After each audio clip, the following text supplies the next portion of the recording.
آگے فرمایا وَإِنَّ اللَّهَ لَمَعَ الْمُحْسِنِينَ، یہ دیکھو وعدہ کر لیا، بے شک ان یہاں بھی آ گیا تاکید کا، لام بھی تاکید کا، لمع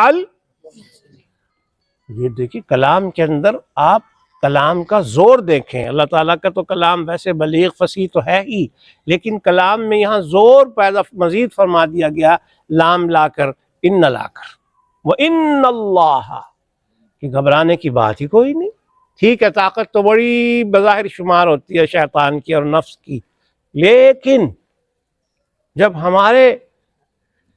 ہماری نگرانی میں یہ راستہ طے ہوگا اور ہماری جب معیت تمہیں حاصل ہوگی، پھر یہ جتنا بھی دشوار راستہ ہے تمہارے لیے ہم آسان کر دیں گے نا، یہ پھر آسان اللہ تعالیٰ کرتے ہیں اس کو۔ وَإِنَّ اللَّهَ لَمَعَ الْمُحْسِنِينَ، بے شک اللہ تعالیٰ محسنین نیک لوگوں کے ساتھ، ان کی یعنی اللہ تعالیٰ کی نصرت، اللہ کی مدد وہ محسنین کے ساتھ ہوتی ہے، مسیئین جو برے ہیں ان کے ساتھ نہیں ہوتی، بلکہ محسنین کے ساتھ۔ اب بتاؤ کیا رہ گیا؟ یہ تو سارا مسئلہ ہی حل کر دیا گیا۔ جی کیوں جی؟ حضرت حکیم الامت تھانوی رحمۃ اللہ علیہ فرماتے ہیں کہ ایک بچہ ہے مثال کے طور پر، اور وہ اس کو ابھی چلنا ہی نہیں آتا، اور ماں اس کو چلنا سکھانا چاہتی ہے، ماں چاہتی ہے کہ اس کو چلنا سکھا دے، تو اس کا طریقہ کیا ہوتا ہے پھر کہ وہ بچہ جو ہے اس کو تھوڑا فاصلے، کھڑا تو وہ ہو سکتا ہے، چل نہیں سکتا، ابھی سکھانا ہے اس کو ابھی چلنا، تو فاصلے پر اس کو ماں کھڑا کرتی ہے اور دور بیٹھ کے کوئی چیز اس کو دکھا دیتی ہے، بسکٹ، کوئی مٹھائی، کوئی لڈو، کوئی جلیبی، کوئی کھانے کی چیز، ٹافی لگا لو، کوئی چیز بھی اس کو دکھا رہی ہے، اور وہ یہ کہہ رہی ہے کہ بیٹا یہ لے لو، یہ لے لو۔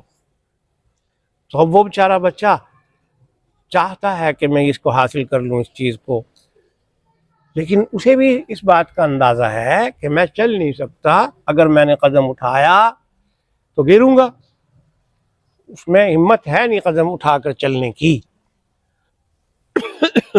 لیکن اب دل بھی چاہ رہا ہے، بچے کا دل للچا رہا ہے لڈو اور جلیبیاں دیکھ کے کہ بھئی یہ لینا تو ہے، حاصل تو کرنی ہے، تو وہ اپنے لڑکھڑاتے قدموں سے پھر کوشش کرتا ہے چلنے کی، قدم اٹھاتا ہے، وہ ڈرتے ڈرتے قدم اٹھا رہا ہے، کھڑا رہے ہیں اس کے قدم، ڈگمگا رہے ہیں، ماں یہ سارا منظر دیکھ رہی ہے، بالآخر بچہ جو ہے اس نے قدم اٹھا دیا، آگے چلنے کے لیے اور بڑھنے کے لیے قدم اٹھا دیا۔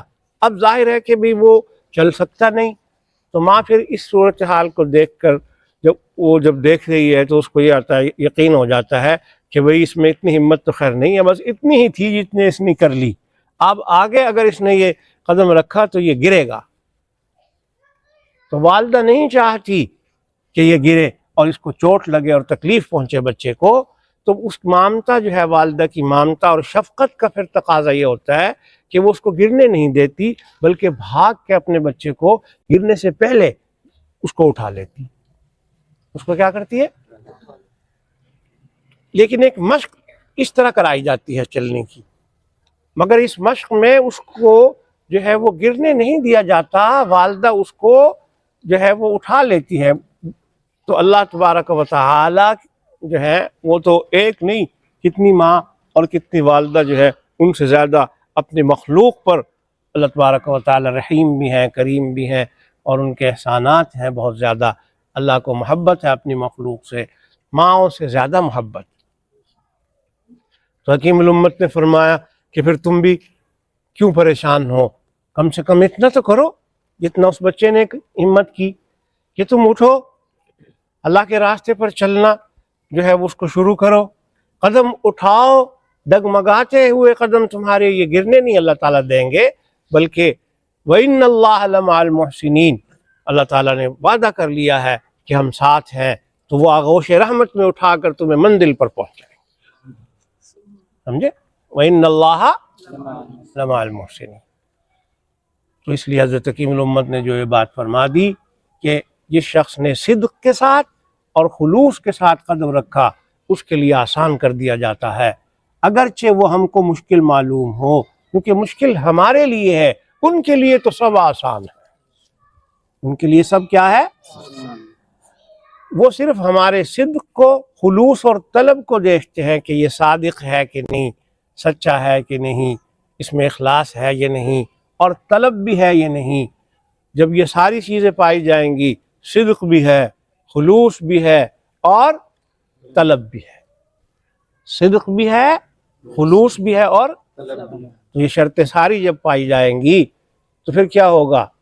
پھر سب کام وہ خود ہی کر دیتے ہیں۔ لو جی، سب کام، بس ہمت سے چل کر کھڑے ہونے کی ضرورت ہے بھائی، ہمت سے کام لے کر کھڑے ہونے کی ضرورت ہے۔ اور اسی بات کو حضرت نے جلال الدین رومی نے فرمایا، شیخ نے، گرچہ رخنا نیست عالم را پدید، گرچہ رخنا نیست عالم را پدید، خیر یوسف وارمی باید دوید، کہ بھئی اپنا اختیار استعمال تم کر لو، اس کے بعد اللہ تعالیٰ پر بھروسہ رکھو۔ مطلب یہ ہے کہ تمام حجابات اور جو چیزیں اس راہ میں منزل مقصود تک پہنچنے میں رکاوٹیں ہیں ان کو دور کرو، کیونکہ وہ حقیقی موانع ہی نہیں، اور نہ ان کے ہوتے ہوئے عبد، ورنہ ان کے ہوتے ہوئے عبد وصول کا مکلف نہ ہوتا، محض خیال ہی خیال ہے۔ بہرحال مقصد یہ ہے کہ وہ درمیان میں جو حجابات آ رہے ہیں، رکاوٹیں آ رہی ہیں، گناہوں کے پردے ہیں، یہ سب چیزیں آپ کو دور کرنی ہوں گی، اور پھر یہ راہ پر آپ چلیں گے تو انشاءاللہ آپ پہنچ جائیں گے۔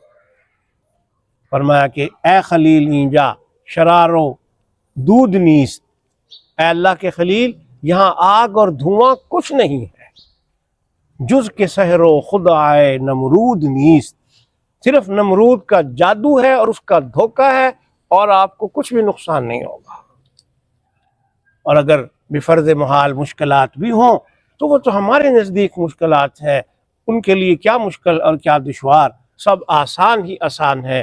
بلکہ اسی لیے تو اللہ تعالیٰ، اسی لیے تو فرما رہے ہیں حضرت شیخ جلال الدین، تو مگو مارا بدا شہبار نیست، یہ نہ کہو کہ ہم ان تک پہنچ نہیں سکتے، یہ مت کہا کرو کہ ہم اللہ تعالیٰ تک نہیں پہنچ سکتے، یہ نہیں کہنا چاہیے۔ کیوں؟ با کریمہ کارہا دشوار نیست، بھئی تم نے خود تھوڑی پہنچنا ہے، وہ تو انہوں نے کھینچنا ہے اپنی طرف۔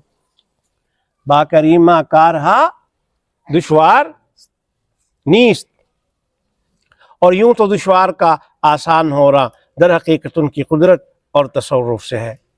اگرچہ یہ بھی ایک حقیقت ہے، ہمارا عقیدہ یہی ہے اہل اسلام کا کہ مشکل سے مشکل کام بھی اگر وہ چاہیں تو آسان ہو سکتا ہے، کسی ہی سبب کی کوئی ضرورت نہیں، یہ بھی ہے، یہ تو قدرت کی بات ہے۔ لیکن بظاہر عالم اسباب میں تسلی طالب کے لیے اس کا ایک عادی سبب ہے، اور وہ عشق و محبت ہے۔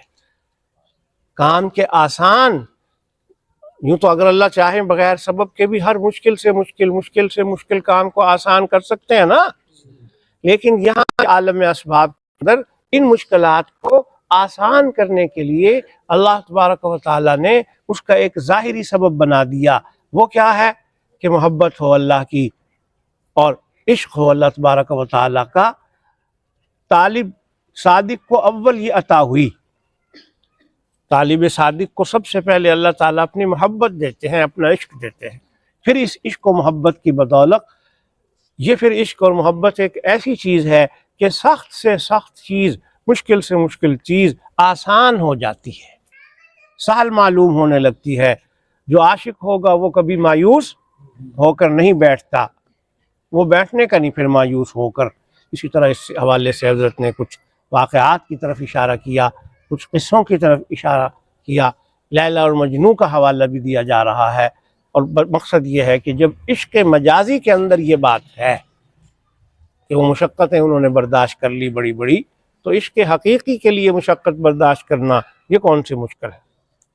اور اس کے لیے حضرت مولانا جلال الدین رومی کا ہی شعر نقل کر رہے ہیں، عشق مولا کم از کہ لیلا بود کہ عشق مولا کہ کم از لیلا بود گوئے گشتن بہرے او اولا بود. یہ ایک واقعے کی طرف اصل آج ایک عجیب ملفوظ یہ آ گیا، یہ بہت ماشاءاللہ کئی طویل ہے، یہ بہت یعنی اس کے تقریباً یوں سمجھ لیجیے آپ کے 2.5 1 2 3 3.5 صفحے کا یہ ہے، پورا ایک مضمون ہے مستقل. عام طور پر تو ملفوظ ہوتا ہے نا چند سطروں کے یا آدھ صفحے کا، تو آج کا مضمون قدرتی یہ جو سامنے آیا یہ آ گیا کوئی 3.5 صفحے کا. بہت ماشاءاللہ خود ہی ایسا مفصل ہے کہ زیادہ تفصیل کی حاجت نہیں. اور ابھی یہ ہے کہ میں اس کو کوشش کر رہا ہوں کہ یہ مختصر کر لیا جائے تاکہ وقت کے اندر ہی بات پوری ہو. لیکن جگہ جگہ میں بڑا کوشش کر رہا ہوں بات کو سمیٹنے کی، لیکن حضرت کی طرف سے کچھ دریا ایسے بہہ رہے ہیں کہ اپنے آپ کو سمیٹنا مشکل نظر آ رہا ہے مجھے. جگہ جگہ مجھے وقف کرنا پڑ رہا ہے، رکنا پڑ رہا ہے. اب دیکھیے یہاں پھر شعر آ گیا فارسی کا، اور زیادہ تر حضرت مولانا جلال الدین رومی کا اشعار لائے جا رہے ہیں. اور حضرت رومی کا معاملہ یہ ہے کہ ان کا تقریباً ہر شعر کسی نہ کسی واقعے کی طرف اشارہ ہوتا ہے، وہ بھی دریا بہا دیتے ہیں. اب یہاں ایک شعر جو آگے ہے وہ یہ، مقصد تو یہ تھا کہ مجازی عشق میں جب عشق مجازی میں انسان کام لیتا ہے اتنی مشقتوں سے، محبت کی وجہ سے وہ مشقت ہی نہیں رہتی، وہ مشکل ہی نہیں رہتی، تو اللہ کے محبت اور عشق میں کیا ہونا چاہیے؟ بتانا تو حضرت یہ چاہ رہے ہیں نا اصل میں. لیکن اس کے حوالے سے اس کا جو واقعہ ہے اس کا جو واقعہ ہے مجنوں اور لیلا کا، اس کا شعر پیش کر دیا کہ اللہ کا عشق، اللہ تعالیٰ کا عشق جو ہے وہ لیلا کے عشق سے کب کم ہوتا ہے، نہیں ہونا چاہیے. اور گیند کی طرح اس کے لیے گیند کی طرح اس کے لیے کیا کرنا ہے؟ ہاں، گیند کے لیے اس کے لیے دائیں بائیں جو ہے دوڑنا لڑکنا یہ آسان ہو جانا چاہیے. اپنے آپ کو گیند کی طرح سمجھو، جدھر پھینکے چلے جاؤ، بس اس طرح یہ آسان ہو جانا چاہیے. کامیابی کی شرط وہی ہے جو اوپر عرض کی گئی، وہی کہ اپنے آپ کو مجنوں بنا لو، کیونکہ عشق وہ شعلہ ہے کہ جب وہ جل جاتا ہے دل میں تو معشوق کے علاوہ جتنی چیزیں ہوتی ہیں عشق و محبت جو اللہ تعالیٰ کی ہے وہ ہر چیز کو جلا دیتی ہے. یہ فارسی کے شعر کا ترجمہ اردو میں آ گیا. عشق کی آتش ہے ایسی بد بلا، عشق کی آتش ہے ایسی بد بلا، دے سوا معشوق کے سب کو جلا.